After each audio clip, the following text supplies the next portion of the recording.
views expressed on this program are those of the hosts, guests, and callers, and are not necessarily those of this station, its management, or other advertisers.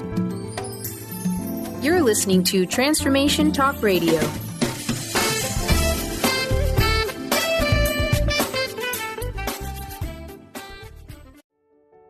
Welcome to the Karmic Path with your hosts, Tina Irwin and Laura Van Tyne. Join us as we dive into the normal and the paranormal to break through the darkness and to help you realize how karma, spiritual law, and psychic ability all combine to open the doors of understanding. This is the place where we build the karmic connections between science, psychology, and spirituality. But can we change our karmic path?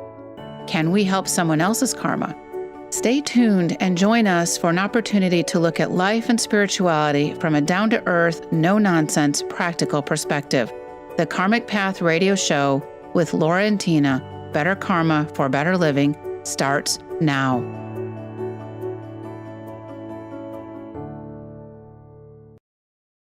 Welcome, everyone, to the Karmic Path. I'm Tina Irwin, and I have my glorious co-host here, Laura. Glorious. I didn't even get in trouble, did I? No, and you're wearing this golden color. It's just so cool. Thank you. We just want to remind everyone that our passion, in case you couldn't tell, is karma.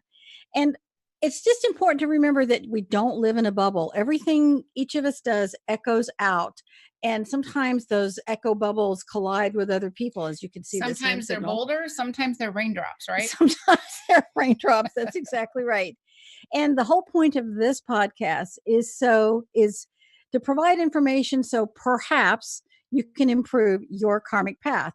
And this week's show is all about post-traumatic stress disorder and some tools that you can use to help yourself or someone you know and love with post-traumatic stress disorder. And Laura's going to start this out with a very interesting story. All right. So it's post-traumatic stress disorder, but it's also anxiety, because we're hearing anxiety showing up everywhere, especially with our kids now. I mean, for me personally, my kids are telling me, oh, so-and-so has anxiety. There's all kinds of the anxiety, and then there's stress. And so it's kind of like we're looking at this whole gamut of things. And what kind of started this conversation was I was telling Tina a story about a friend of mine that I have who is on the other part of the country. And she had the most bizarre thing happen to her. She's walking down the street one day, and a homeless man literally walked up and just started stabbing her with a knife, and she punctured her lungs. It was a lot of recovery.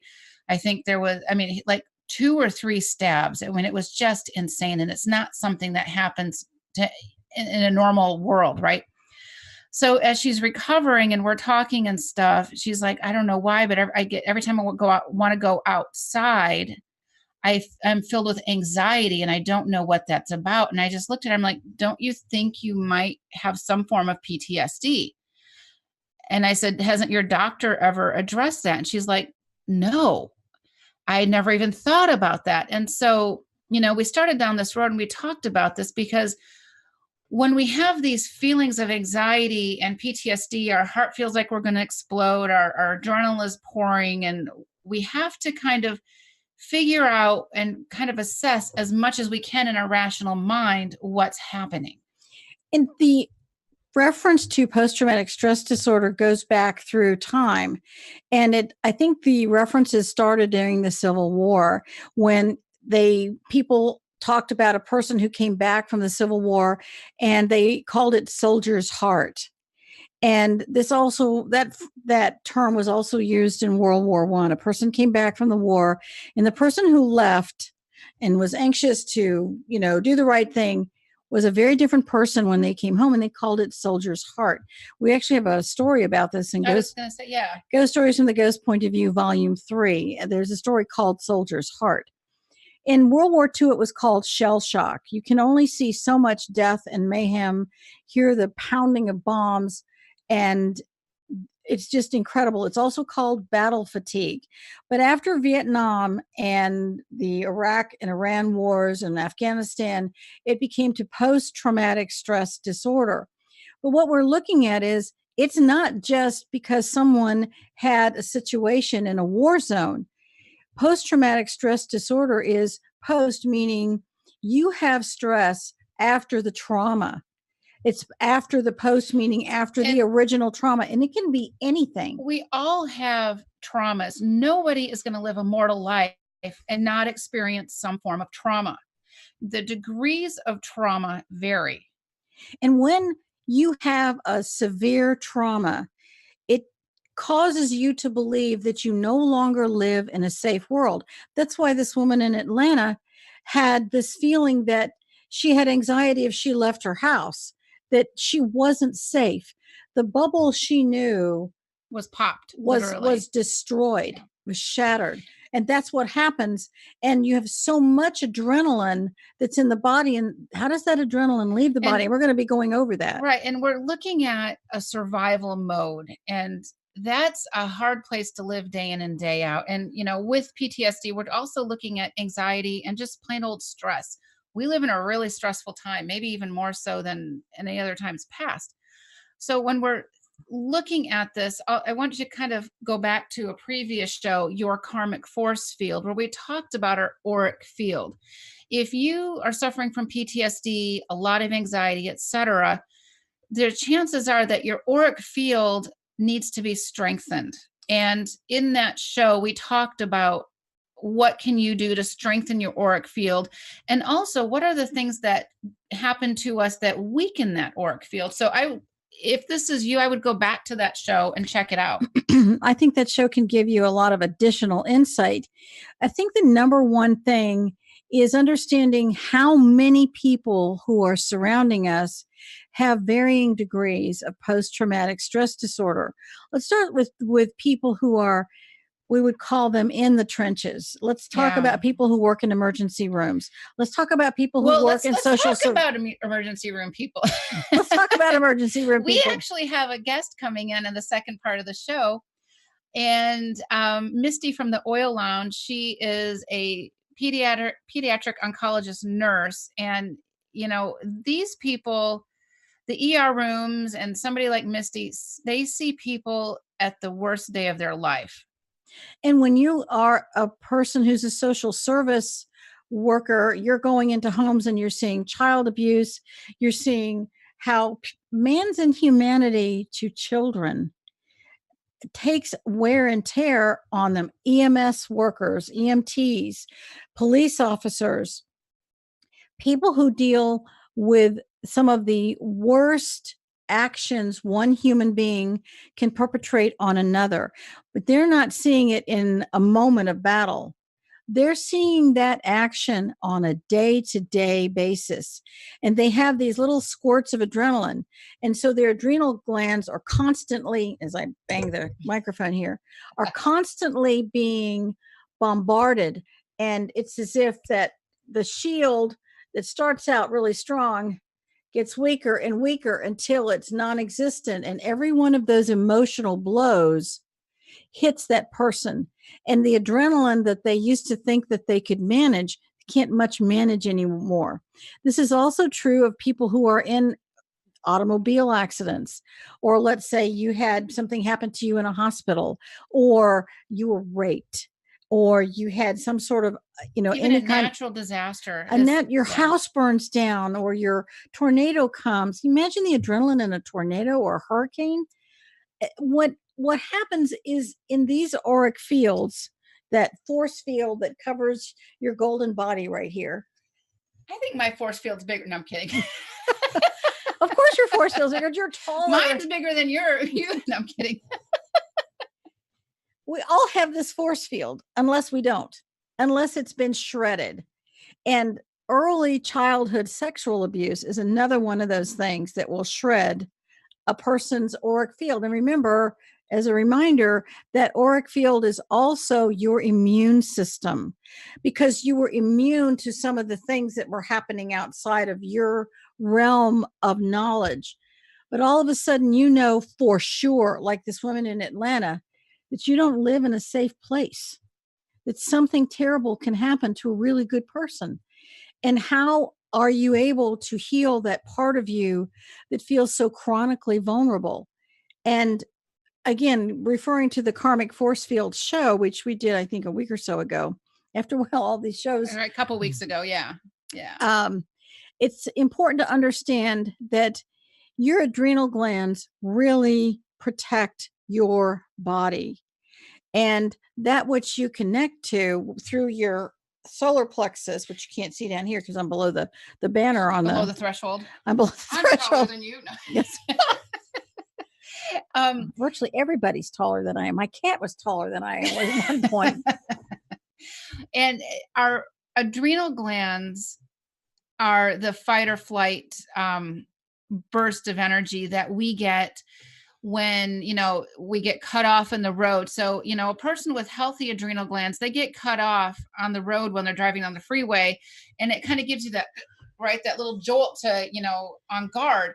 But if your adrenal glands are blown, a normal person's going to get a tiny squirt of adrenaline. A person with adrenal glands that are blown, they're just going to get this giant gush of adrenaline. And this is kind of where we see cases of road rage and things like that. And people who are taking actions that are not normal. Like if somebody comes back from Iraq, Afghanistan, and they have been in such tense moments 24/7, they are living on adrenaline. It's actually called an adrenaline addiction. So their adrenal glands, again, they hear a loud bang. They're just flooded with adrenaline. They don't know how to control it. Well, it and becomes a nightmare for them. Your body becomes flooded with it. And it never washes out. Right. You end up with We'll this be talking a little bit about how to wash that out after the break, because there's some things that you can do to help you. And that's what this show is about, is some strategies and tips to help you deal with this or help your loved one deal with this. We will be joined with Misty from the Oil Lounge today, which we're really excited about. She's going to be talking about, some strategies as well. And with that, we'll be right back. You're listening to the Karmic Path on Transformation Talk Radio. If you have a question or comment, please go ahead and email us at questions@thekarmicpath. Oh, by the way, I forgot to mention this. This is what I kept thinking in my head. I should have pulled it out for you. You should have. What kind of a psychic are you? I don't know. Misty, when Misty comes on from the Oil Lounge, she's going to be doing free giveaways of essential oil. So there's two ways that you can get into this drawing. And one is go to theoillounge.com and sign up for their newsletter. I think they send out one a month, so your inbox is not going to get inundated. And then we'll be right back. Well, we're going to be right back, but also join us on Facebook Live and say hi to us. That's the second way. So we will be right back after this break.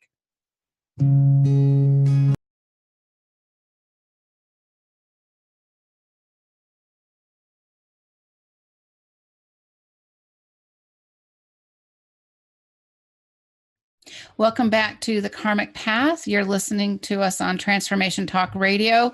Don't forget to check out theoillounge.com and sign up for their newsletter to get a chance to win an essential oil from Misty. And you can also say hi to us on Facebook Live, and that's another way to enter. All right, Tina, I know that you want to discuss something called Pyroluria, and I'm going to spell this first. Pyroluria. Pyroluria. I heard about this probably over 30 years ago, and it was discovered by a doctor in the Midwest, some flat state in the Midwest. I think it was Indiana. You're from one of those flat states. Well, by the way, I'm going to be on Facebook Live here chatting away while you're chatting. Okay. Okay. Works for me. Keeps you busy so you don't get into mischief. She keeps me in line a lot. I do. This word has to do with the lack of vitamin B6 in the body. But pyroluria is really a condition whereby the adrenal glands are blown because the person is suffering from a chemical imbalance in the brain. The body is a chemistry factory. Again, as we are talking about metaphysics, we're also marrying science to this. And there's a reason people have the physical reactions and the emotional reactions to certain situations.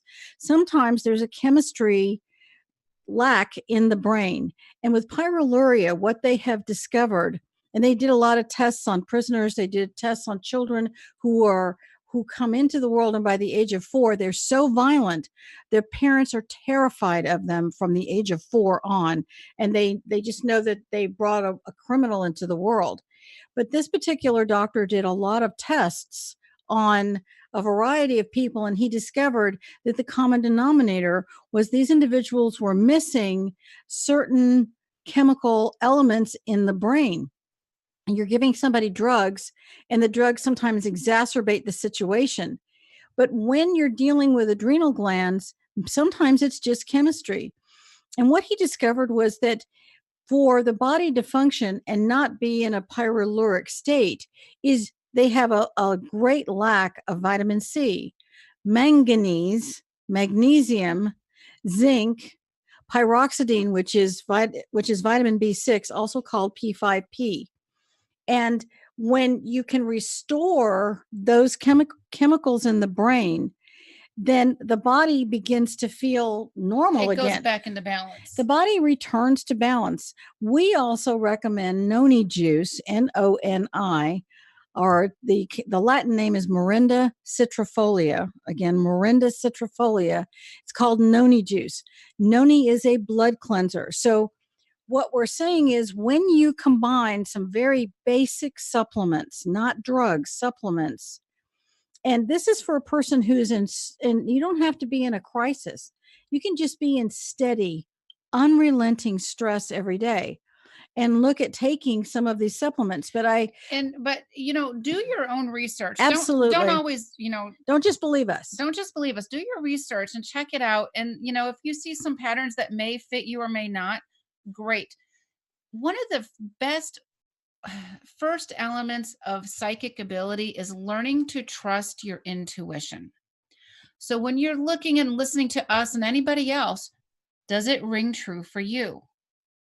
Think about that. And that's a big part of what we really profess. Don't just believe us. Does it ring true for you? So do some research, see if this may be helpful to you or your loved one. And I have had people very close to me who have come back from war zones, and we did work together. Were you in the military or something? I was in the military, yes. But in my capacity in the military, I did not have the ability to recommend this because I wasn't qualified as a physician. But as a retired person and knowing someone, and one who always studies, always studying. I'm always studying.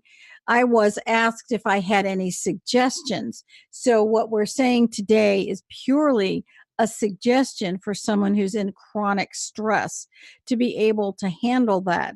And we're not talking about take it for a week. We're talking about building a supplement routine, a regimen right, where you're giving the body special nutrients so that it's not starved for what it needs. You can't have that much adrenaline challenge every day and not have some physical reaction. And, you and I go through a lot of stressful situations. When you are chronically helping the dead like we are, it's stressful, and our bodies burn through certain nutrients more than others. I gotta be honest, I use these myself because I know that we hear things that are horrific. We hear how people died. They tell us what happened to them, things we are not going to ever repeat. And these are things that, this soul who's died this horrific death, it's the first time they've talked to a person and been able to share. And so they really pour their hearts out to us. And it's really hard to hear this stuff sometimes. Well, we have what we call emotional anesthetic so that we can hear it. Or detached compassion. It's a detached compassion because if we fall over that waterfall, we're not going to be of any use to them. We're not going to help them. And if you're an ER doctor or nurse or something and you fall over the waterfall with this, let's say a small child who was, badly beaten or mangled or something. Or who's in a terrible accident. You're not going to be able to help that child. The bottom line is, what's your mission? What's your job? Do your job. You must take care of yourself first.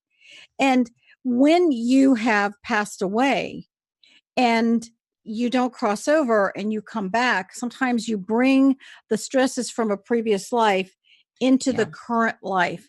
And you don't understand why you're having the physical reactions you're having. Sometimes that traumatic stress from a previous life comes back with you unless you can cross over and have all those elements of your soul healed. Even if you don't have a mortal body, when you're in the heaven world. And we all come back with some form of karmic baggage. And I'm going to back this up a notch. We all reincarnate. It's not like we come here, we live one mortal lifetime, we die, and we go sit on the cloud and play a harp for eternity. It doesn't work like that.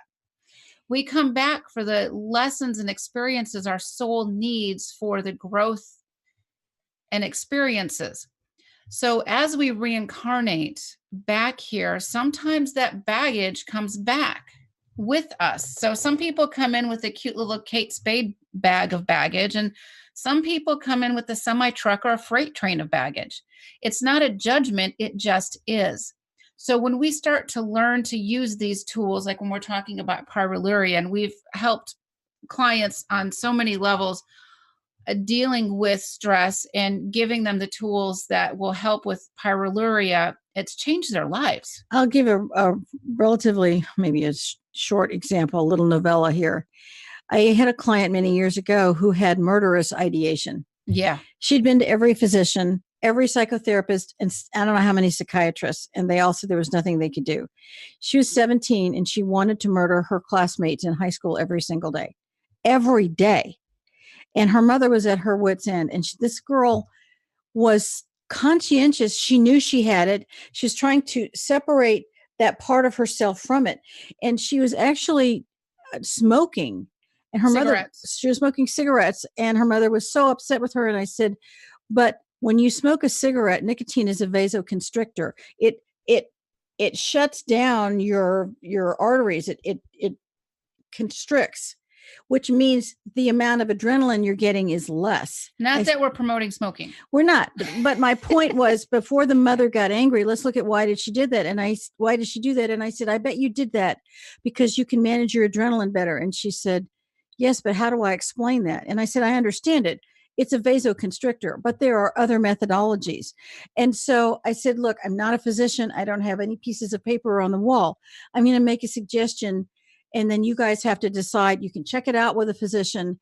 These are the supplements that you can try. You can experiment with. They're not going to hurt you. They're not toxic.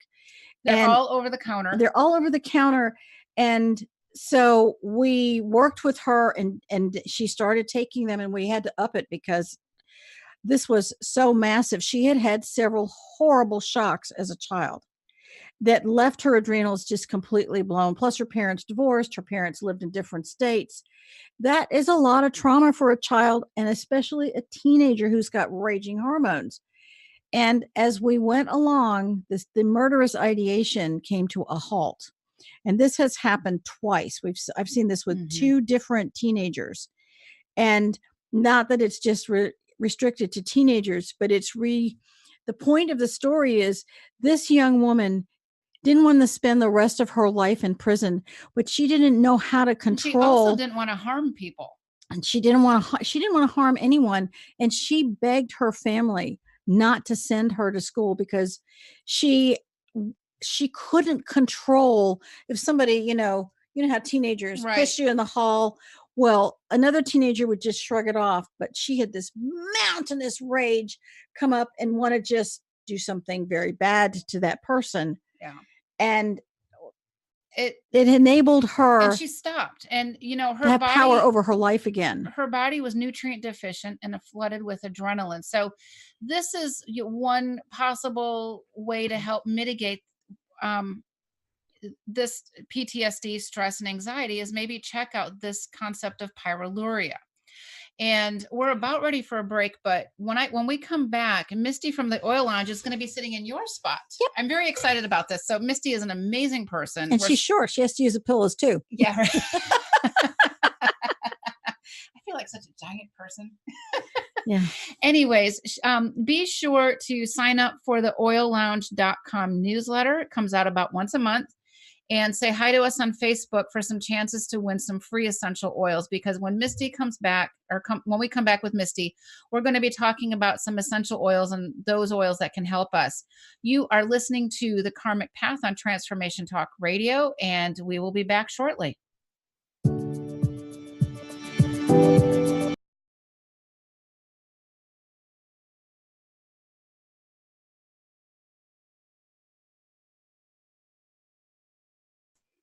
Welcome back to the Karmic Path on Transformation Talk Radio. I have Misty from the Oil Lounge with us. And one of the things I really appreciate about the Oil Lounge is, yes, they sell essential oils, but they also gift you with a free education on anything. This group of people is so knowledgeable. Misty is a pediatric oncologist nurse. And I got to be honest with you, Misty, that's a tall order. I mean, so you're grounded in the science of things. It's not that it's just, oh, it smells good, I must like it, but you're really understanding the science behind how these work and how they can help us. And we're going to focus today on anxiety and stress and stuff like that. So tell us a little bit about your experiences of just being a pediatric cancer nurse. I mean, holy cow. Yeah. Well, gosh, I actually feel pretty fortunate because I love what I do, and not everybody can say that. Well, and we need, people like you loving what they do, honestly, because you need to have a passion for this. Yes, and yes. That it takes a smart person and a passionate person to really zero in on this. So how stressful is your job in general? I mean, you're looking at these small bodies that have all kinds of, cancer types of issues or immune issues. Yeah, well, life is stressful. I mean, I have a family of 4, and my husband's a fireman. My job is stressful, but I'm not alone. A Gallup poll showed in 2017 that 8 out of 10 Americans are highly stressed. Well, and do you see, I'm just curious, a rise in anxiety among teenagers and kids? I mean, just yesterday on a Facebook group thing, somebody was asking, their 6-year-old is full of anxiety all of a sudden. And when we were kids, I don't think that was a thing. No, it's so heartbreaking. The amount of stress that I don't know, where do they get it from? Is it from us as parents? Are we putting it on the children ourselves? It's a society. I blame social media, of course. Yeah. But I get that. All right. So, and looking at this, we're going to be talking about some tips and strategies to help you and your children. Are there any things that that have happened to you, maybe that you can kind of help us relate with this PTSD and this anxiety and stuff like this? And we all have these experiences. Nobody has an easy life, but when you look at things and look at people, what is one thing that they can do to help themselves? Well, it's definitely their support system. Always trying to have gratitude. I mean, I've had a family of many stresses and many traumatic events that have happened in my life. I'm not immune like many other people, but supporting yourself with the people around you makes a big difference. And I always haven't been that great at how to deal with stress. And I noticed. Who is though? I mean, we all, we get stressful and we have these knee-jerk reactions. I think that's part of being human. Absolutely. But what I used to do is I would quickly react, and you always seem to turn on the ones you love. Right. Correct? Right. Yes. And so a few years ago. And my family's so lucky. I never do that. Gosh. Well, a few years ago is when I was introduced to essential oils. Okay. And I have to say that my life has really, really changed for the better. How were you introduced to essential oils? Well, I had a couple friends that were using them. I didn't think much about it when they introduced them to me, but it was actually a patient of mine that brought them in to support her care. And seeing is believing. I witnessed it before my very eyes, and I realized, wow, this is going to be my calling. Wow. Okay. So you said something that's interesting, because I think everybody can relate to this. My friends, my loved ones, they're introducing me, but it wasn't until this other experience that is like outside of my normal realm happens. Yes. That it was like, wow. And so how did this person introduce them into you? Excuse me. You're working and a patient brings them in or something. What did they do with the oils? Well, she had a diffuser going, and the diffuser was very familiar to me. My friends all had it in their home as well. I really respected her mother and her father, and they gave me a little bit of the science background Okay. of essential oils. And I do want to mention, I'm not here to diagnose or treat or Right. say that oils can cure any disease. Right. But how they can be used physically and for your physical and emotional well-being. All right. And a lot way. of times, and I'm going to say this, and you're just going to kind of ignore it because I don't want to put you on the line, but a lot of times our illnesses are born from our emotions. Mhm. And if we can learn how to change our emotional frame of reference and do some healing. I know Louise Hay, You Can Heal Your Life is a great book. Check that book out. If, you can find out, if you have a shoulder issue, what's the metaphor? Mhm. What burdens are you shouldering? If you have a knee issue, okay, what's the metaphor? What is it you don't want to move forward with? Rash can be, what is making your skin crawl? And so if you can kind of think about something in your life where you've got some kind of medical issue, don't stop your treatments, but think about the emotions or what's going on in your life that may be able to help deal with the physical, because Yeah. we all have this auric field, ideally, and that's our first line of defense. So when something comes back in and punctures our auric field, it can manifest into the physical. So an example of this is, have you ever found yourself, at the edge of a cold, right? You feel like you're getting sick, and all of a sudden you just kind of work through it and you never got sick. Yes. That's yes. your auric field protecting you. But, you're feeling like you're getting sick and then you relax and it's like you just fall apart. That's your body saying, oh God, auric field is tired, stretched thin. Here we go. All right. So how do you handle on a personal level the emotional toll that you have with your stresses and, seeing these families dealing with, the worst possible scenario of your life? And I'm going to say this from experience, because when one of my daughters was 2 years old, she had some kind of issue going on with her back, and we were having all kinds of tests. And she's 2 years old, 3 years old. She can barely walk. And she was, that, well, maybe it's scoliosis, maybe it's this. And we took her in and, they said, oh, well, she must have bone cancer. Okay. My heart dropped. I think I lost 10 years of my life because, oh my gosh, my kid could have bone cancer.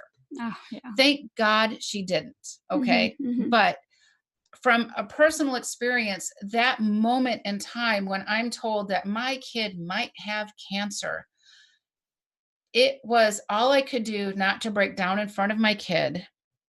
It was all I could do to keep my composure, but I got lucky. We're Mhm. fortunate. So when you're dealing with a family with a newly diagnosed situation, what kind of a toll does that take on you, if any? Well, I went into nursing because I wanted to be there to help other families. I knew that I wouldn't allow the toll to take on me. Now, like I said, the first few years in nursing, I had a little bit more of a difficult time doing that.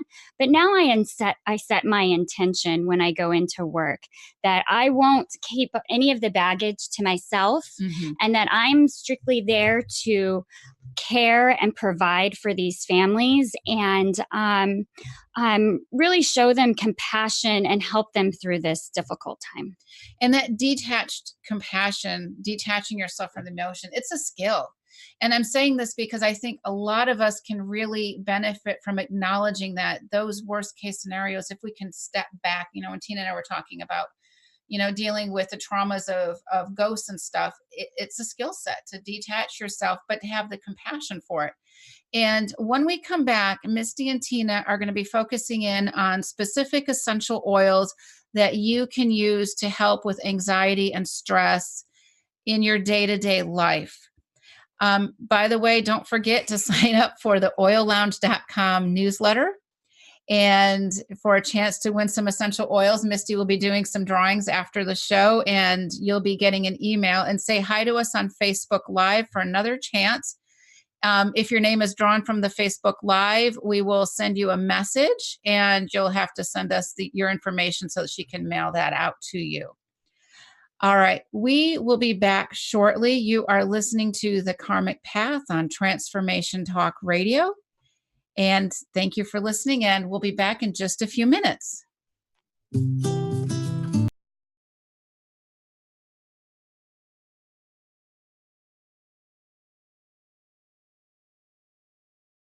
Hi. Welcome back. You're listening to The Karmic Path on Transformation Talk Radio. And we're here with Misty Deneen today from the Oil Lounge. And when we left, we were talking about different kinds of stress, but this section is going to be on how to use essential oils. And with your overall view of stress, how are you using them in a practical way on a continual basis? Well, there's 3 methods of application. So one is oral, or taking the essential oils internally. The other is topical. And the third route is aromatic. And what that means is either they're just smelling it straight from the bottle, putting a couple drops in your hand, and then cupping over your nose and breathing in, or in a medical grade diffuser as well. I bet you could also take your hands with those oils on them like this and literally cover your auric field if you felt, I know that would look really strange, cover your auric field with the energy of the oils. Absolutely. And when you're inhaling it, what's happening inside the body? Well, and actually, speaking of emotions, the sense of inhalation is the best route. It is able to tap into the area of the brain called the limbic area of the brain. And this area of the brain has several nerves and structures that store emotions. It's also in charge of basic motivation, and in particular, the amygdala gland. And the amygdala gland is responsible for storing traumatic events.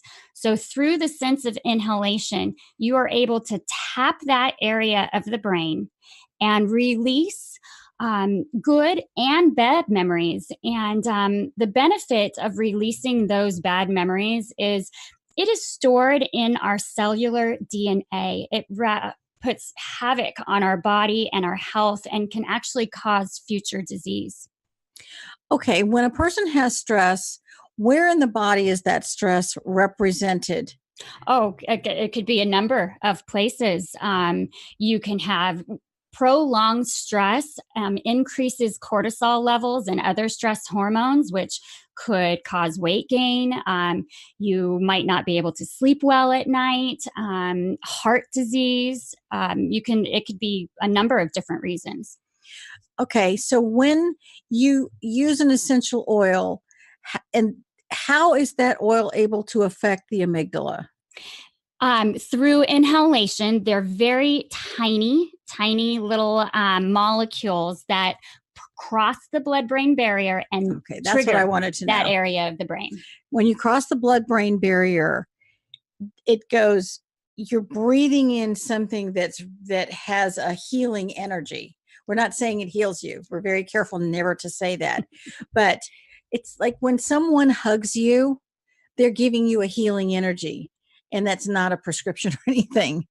So when you're breathing in something wonderful, it's really no different than if you breathed in a bouquet of lavender. Yes. Before they had essential oils, people would breathe in the lavender or they would hold it near them all the time. And it was something that was very, very helpful to the person.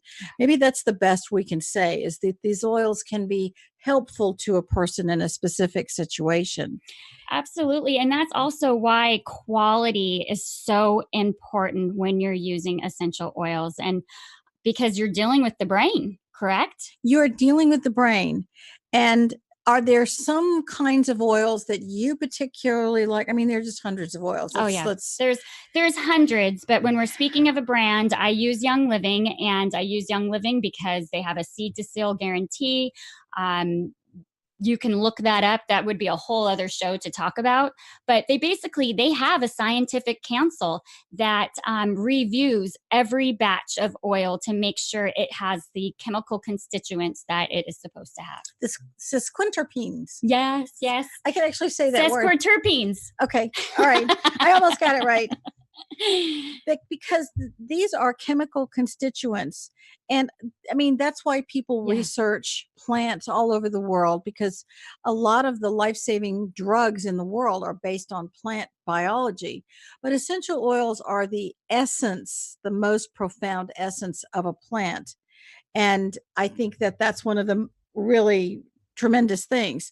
Now, in addition to inhaling it, are there other techniques for using it on the body? Absolutely. Absolutely. You talked a lot about adrenal glands today, correct? Yeah. For instance, your husband's a firefighter. That's a lot of stress. Yes. How would you propose to help him as an example? Well, what caught him was, what made him a fan of the oils was diffusing, and also for pain support. So I'm a little gal, Laura already mentioned, but my husband's a tall man. He's 6 foot and was always having injuries. So he used the topical method to support his injuries. And when you say support his injuries, when, just literally put it on, let's say put it on the location. He wrenched his shoulder if he's lifting something heavy. Yeah. And he's kind of a super guy, right? He's a Superman for you. So. And so he could actually put some of it in.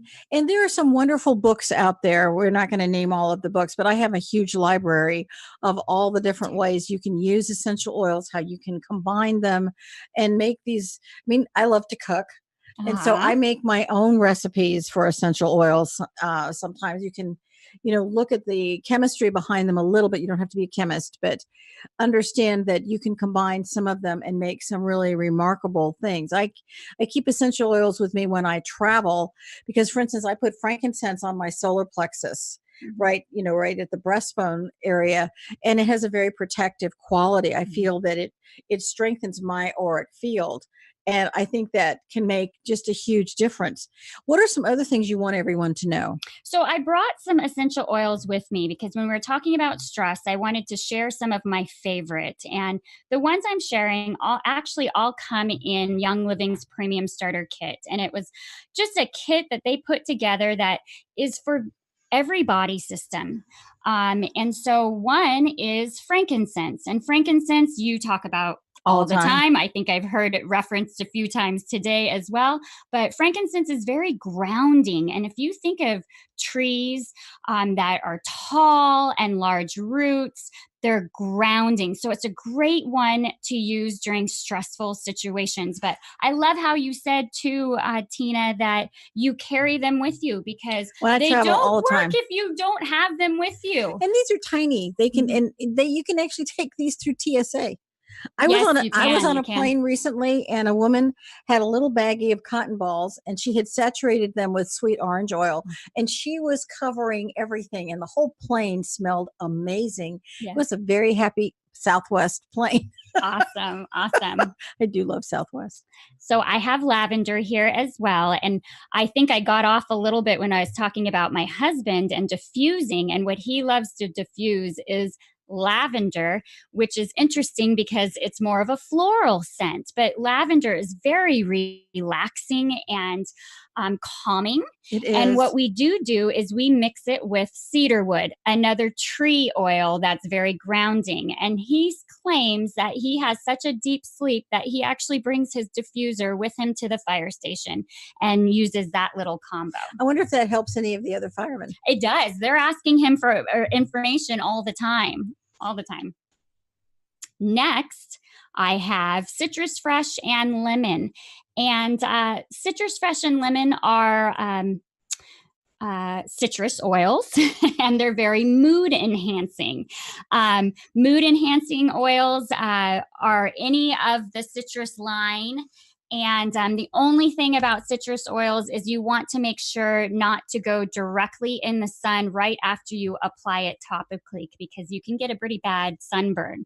I have a friend, she's an Oil Lounge member, Raquel Murphy, shout out, and she used bergamot to support her thyroid, and her and our friend Rachel went to the beach right after and got a pretty bad burn. They weren't aware that bergamot was a citrus oil. Okay, well, they now thought we it was know. a flower. So, and bergamot is actually a great oil to use in times of fear. Okay, that's fantastic. Well, we are down to just a minute or two. Okay. And what we want to remind everyone is that when you have a trauma, that's an action, and the reaction can be very toxic for your body, for your relationships, for your job, and for your emotions. And that there are many tools out there, essential oils being a really critical one. And again, I'm not going to propose something that I don't personally use myself, and neither is Laura. We're fans because these oils have been used for 5,000 years. They opened tombs in Egypt, and they found essential oils that were 5,000 years old, and they were pure. They were still viable after 5,000 years. So that's a pretty heavy duty testament. So that's the science behind some of these tools. The psychology is that a traumatic experience creates this reaction. And when you use these tools, you can mitigate that emotional reaction, that psychological reaction. And spiritually, we always want to connect to the divine. We want to connect directly to God. We don't need an intermediary. It's a direct feeling. And when we use the tools that are provided through the divine, whether it's an essential oil, a wonderful supplement, even just flowers or having something beautiful, or the power of noni juice, you can find these tools extremely useful to help you in your life. And what we want to remind everyone is that whether it's Misty and Laura and I, we're really ordinary people seeking the greatest good for the most people by studying the laws of karma in the normal and the paranormal world. We want to thank you for listening to the Karmic Path on Transformation Talk Radio today. If you have a question or comment, please contact us at thekarmicquestions@thekarmicpath.com.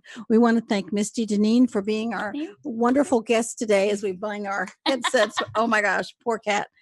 And we want to thank our producer, Kat Grebe, for helping us put this show together.